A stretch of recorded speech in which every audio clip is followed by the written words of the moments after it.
I really trained in community development and the Ottawa Charter. So, health education, health promotion, helping people, giving them the skills that they need to make the best choices for themselves. Hello, world. Welcome to the Vaping Unplugged Podcast. Everything you need to know about vaping and tobacco harm reduction. Hello and welcome to Vaping Unplugged, the World Vapers Alliance podcast where we talk vaping, harm reduction, and science, and of course the politics behind it. I'm Michael and I'm very happy to welcome a special guest today. Today we are joined by Marewa Glover, and she is director of the Independent Centre of Research Excellence based in Auckland, New Zealand. So this already gives us the direction of the discussion, I think. Welcome, Marewa, and thank you for joining us. Maybe let's start with you personally and your background and what your work is about and what you do day to day. Oh, okay. Well, I started in trying to reduce smoking 23 years ago. I was working as a policy analyst for government and for the Public Health Commission, and smoking was the biggest killer. So I have dedicated my career to that and been working on reducing smoking in New Zealand, especially among our Indigenous people, Māori, because I am Māori, and Māori women had really the highest smoking rates in the country and highest, rates of lung cancer, etc. So I've worked as a policy analyst. I've worked at a national health promotion level. I went back and did my PhD on smoking cessation. So first person in the country to do PhD on that topic. I've trained many people in how to provide smoking cessation support, the quit line, and doctors and nurses throughout the country. Then after my PhD was finished, I did a postdoc, and I've just continued in academia doing research right up until about 6 years ago when I formed my Centre of Research Excellence, Indigenous Sovereignty and Smoking, so focusing on all Indigenous people's smoking prevalence in the world. And I put in for a grant and was lucky to get one from the Foundation for a Smoke-Free World. And how did you get into this, or where does this passion for the topic come from? Was there a special trigger, or was it always of interest of you why people smoke and how to help them to quit? No, it wasn't. I think really, I am an ex-smoker. I started smoking at 13, experimenting full-time from 16, but I got chronic bronchitis quite early in my early 20s, and after several goes, you know how it goes, I was able to stop. I then, really became one of those worst ex-smokers. I hated it, and it wasn't until I was working for the Public Health Commission and I said, well, what's the biggest killer? Where can I, contribute the most and to bring about better health for Māori and all New Zealanders? And that's when I was told, well, smoking is it. So it just went from there. I think because you can hate something so much that forms enough passion to get involved. I've learned a lot over the last 23 years, and I've moved away from being one of those, ex-smokers that just hates it and doesn't like anybody who smokes and doesn't appreciate, I don't appreciate smoke, of course, but I really trained in community development and the Ottawa Charter. So, health education, health promotion, helping people, giving them the skills that they need to make the best choices for themselves. I had seen how slow the reduction in smoking was occurring just with nicotine replacement products and the medications that came along and behavioral support. We really needed to find something faster, and harm-reduced products such as snus, vaping, and our oral nicotine products, all of these heated tobacco products, that's it. And this is really rapidly reducing smoking rates. And were you on board with those safer alternatives right away, or did it need some convincing and some research for you personally? Because there is sometimes the tendency of, especially people who hate smoking, that they equate all nicotine products and treat it the same and think it is the same. Was that the case for you as well, or did you right away see the potential for those products? Well, because the Public Health Commission the focus was on reducing disease and death. And as a policy analyst, that was my job. How can we reduce disease and death? And that has remained my focus. And if that's your focus, then you look for the fastest way to do that. There's many ways, of course. You can do prevention. There's prevention. You can also do treatment, so with all of the literature, reading all of that as an analyst and identifying what will get us there the fastest, well, then back then, snus, the evidence was strong there for snus to do that. So, yeah, I was certainly, working with Murray Logerson, who was the grandfather of tobacco control in New Zealand and my mentor, and he was for it, but we were told it was illegal in New Zealand. So that only left us with nicotine replacement products, the cessation medications when they came along, and behavioral support. Yeah, it's very interesting. That's what we always hope for, how public health should work, that it's people looking at the evidence and then make evidence-based decisions, actually. And I think you played a role to make New Zealand one of the best practice examples around the world when it comes to at least vaping, but harm reduction in general, I think. And we have seen now a couple of policy announcements after the new elections. Maybe you can give listeners a quick update, what's happening and what change will we see, and if you think it's the right direction, the wrong direction, what you would do, or how would you see that? Yeah, I don't think that New Zealand was the best example. Obviously, Sweden was right out there there's all the evidence there showing their lower disease and death rates because they had snus. And then with the introduction of vaping, heated tobacco products, and oral nicotine products, it's Iceland is good to look at because they allowed people who smoke access to all of those products, and so their reduction in smoking was very rapid. If you look at New Zealand only allowed vaping, and they tried to also ban the heated tobacco products, but it went to court and the case was thrown out. And that was a crucial step because the judge said, well, according to your Smoke Free Environments Act, you want to help people quit and reduce harm.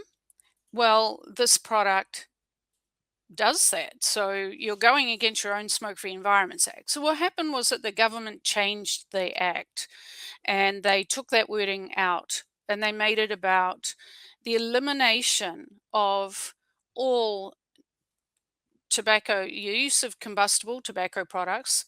And also when the vaping regulation came through, that is written in there as well, that we do not want to normalize vaping, and we eventually want everybody to stop that as well. So I don't know that New Zealand is, in terms of harm reduction, the best harm reduction approach would be to allow all adult people who smoke access to the range of risk reduced products, because not one product is going to work for everybody. We've also seen what is it now? 20 years vaping has been around since it launched, and there has been it's highly contested. There's this huge, very, very public debate with health authorities on both sides. Some are saying this is risk reduced, and others are saying nicotine causes cancer. These products are dangerous. Nobody should use them. So you have a zero tolerance of any tobacco or any nicotine product use.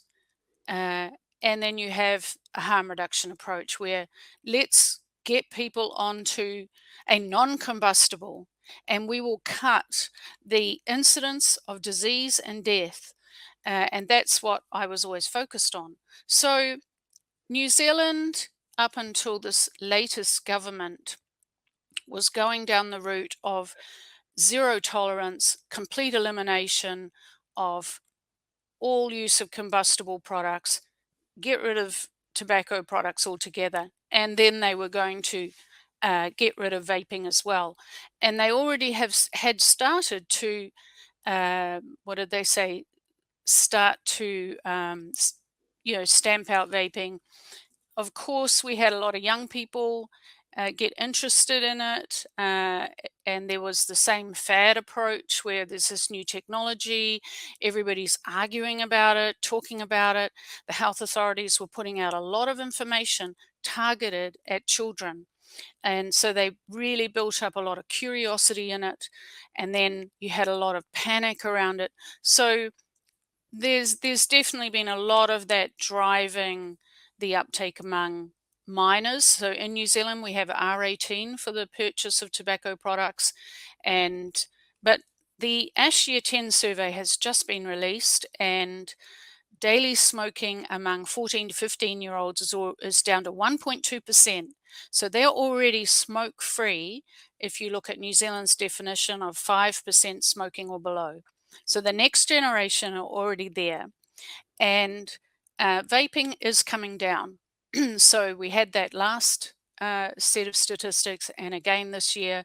So the regulation we have in place now, and New Zealand was late to put regulation. It took a long time for us to get regulation of vaping, but that's working, and the restrictions on sale to under 18s is starting to work, and we're on track. However, the new government came in, and I think I was surprised. I think everybody was surprised that they're going to repeal the most recent smoke-free law change. Now, that law change introduced the endgame policies that I'd been talking about, where they wanted to get rid of all use of combustible smoking, and the getting rid of vaping would have come through the Vaping Regulation Act. It was already written in there how they could do that. So that recent change introduced the what everyone's referring to as the generation ban, where no one who's currently age 14 would ever be able to buy cigarettes. Likely it would have said all vaping products. So it would have gone R18, R19, R20, go up 1 year every year. From 2027, that was going to start happening. The second aspect of it was to introduce a tobacco retailer licensing system and reduce the number of retailers from the current 6,000 across the country. And I wish people look up how big New Zealand is, and nearly the size of Japan, with just over 5 million people, mainly in cities, but spread out across that area. From 6,000 stores down to 599, they've just announced 599 stores that would be able to sell cigarettes, tobacco cigarettes. The third aspect of the law change was to reduce the nicotine in tobacco cigarettes down to what is almost a trace level. So I think it's 0.8 milligrams per gram. This is below what a lot of the research has looked at. It is known to be subaddictive, so you won't get any hit. In other words, basically a trace level. That was due to come in 1 April next year, or was it 2025? Sorry. The reduction in shops was coming in next year. 1 April 2025, you would not be able to buy tobacco, combustible tobacco, with any nicotine. So, I mean, I've done decades of research with people who smoke. People with mental health conditions have higher smoking prevalence, higher consumption, harder time quitting. Smoking is overrepresented among the lower socioeconomic. The black market in New Zealand is sort of rip-roaring. We've had robberies of retail stores. When the new government was campaigning, one of the things that the New Zealand population wanted was do something about the crime and do something about many, many things. So when they said they were repealing the law, it was a real surprise. A lot of people are very, very surprised. But as a scientist, I knew that there was not the evidence, having been a policy analyst, the evidence was not there to support such a radical change. The negative consequences have not been looked at in a real world setting anywhere in the world. New Zealand, and I think that the proponents of it have been quite open about the fact that they wanted to trial this. They needed to trial it in a real world setting. And so New Zealand is to be the petri dish for the world. That's kind of not okay. We have other laws around protecting people from being experimented on. But one of the issues that many countries will find when you get to such a low smoking prevalence rate, we're now down to 8% smoking across the population, and largely that's come down more rapidly because of the vaping being taken up. So, 8% smoke, you've got 92% who don't. Many ex-smokers, we know what they're like sometimes, and your majority are going to hate smoking and absolutely support anything to get rid of it. So it's very easy to go out, do a survey and say, oh, the whole population supports this. But I've done some research on this, and people didn't really know what they were agreeing to. And the surveys were not, you need a certain kind of consultation process when you introduce a new strategy that's never been tried in the world. It's like asking people, well, do you think you would like to live on Mars? I mean, well, how would anybody know anywhere in the world? How does anybody know what would happen if you suddenly ban, cigarettes that have nicotine in it? How many people are going to be thrown into cold turkey? What's going to happen? Or we know what's going to happen if you cut the retail access, because that already had kind of happened because of the price going. Our tax is just enormous. It costs in New Zealand 38 plus dollars, New Zealand dollars, for a pack of 20 cigarettes.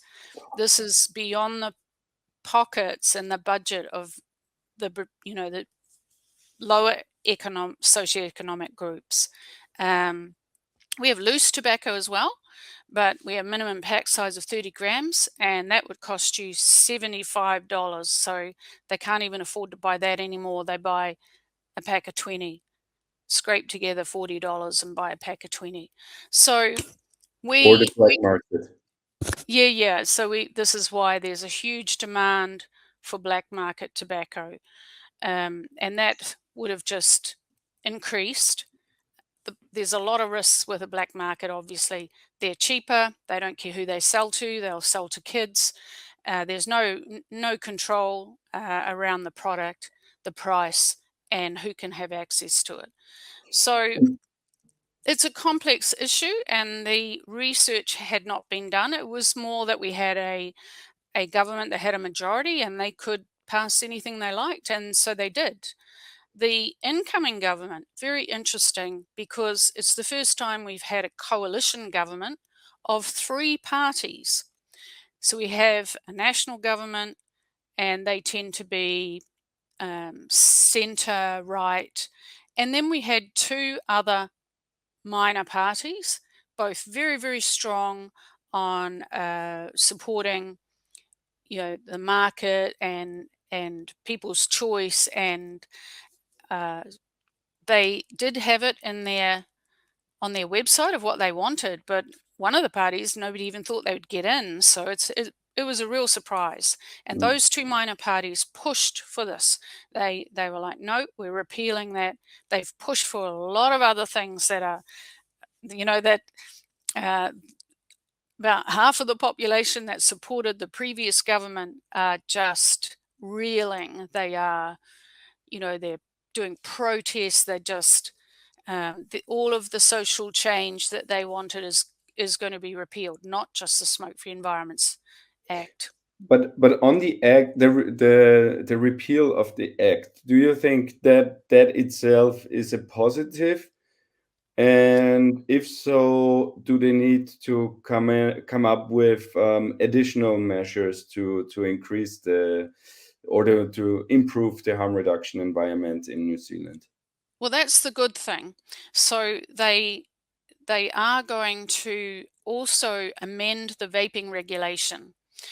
Their previous government banned oral nicotine pouches. So they were for sale here, and they banned them. And that also was around that there was that court case that happened, and it became clear in the judge's decision that snus was actually never illegal. We were told it was illegal, but if it had been tested in court, it was not illegal. So the previous government that brought in that smoke-free end-game policy and vaping regulation, they absolutely outright banned oral nicotine products. So this new government are going to amend that, and we will be allowed to have oral nicotine products and smokeless products, which means it sounds like it will be okay for snus to be imported and sold as well. And the heated tobacco products, which because of the court case came under tobacco products, so the previous government was not able to ban the heated tobacco products. However, the tax on tobacco products was applied to those, basically pricing them, beyond people's pockets, because they're more expensive, the entry price to heated tobacco products. So not very many people know about those. So when this all happens, adults who smoke, adults over the age of 18, will have access to potentially snus, oral nicotine products, vaping products, and heated tobacco products. They're going to remove, they've said, the tax on tobacco will only apply to combustible products. So the heated tobacco product will not have that tax on top of it. So this will be like Iceland, and other countries, the US even, which even though they're not a member of the Framework Convention on Tobacco Control, they have experienced a rapid reduction in smoking prevalence as well, because adults in many places, states in the US, have access to the full range of harm-reduced products. So that's going to help more people, given there's more opportunities, more products to try to help them stop smoking, that will keep that reduction in smoking prevalence going down. And what else are they said they were doing? They're going to increase support. They're looking at a licensing system for the vape retailer shops, and they're looking at potentially what the UK has done, where you have the swap to stop. So they even are considering that kind of a scheme to help people. Wow, that that all sounds very positive. Let's see if they will be able to implement all of these measures. But I think if they would do that or could do that, maybe New Zealand will challenge Sweden in the reduction of smoking rates in the future. Unfortunately, we are already 5 minutes over time, but thank you so much. That was a fantastic insight, I think, for everyone. And what we as World Vapers Alliance will do is definitely share the New Zealand story and the positive outlook of the announcements, because it's very rare for us, unfortunately, to have good news in this field and not fighting bad regulation, but finally have a country moving in the other direction, which is very nice. And it was also very nice of you to take some time, even though we have some time difference, but we managed it. And thank you so much for it, and thank you for all your great insights.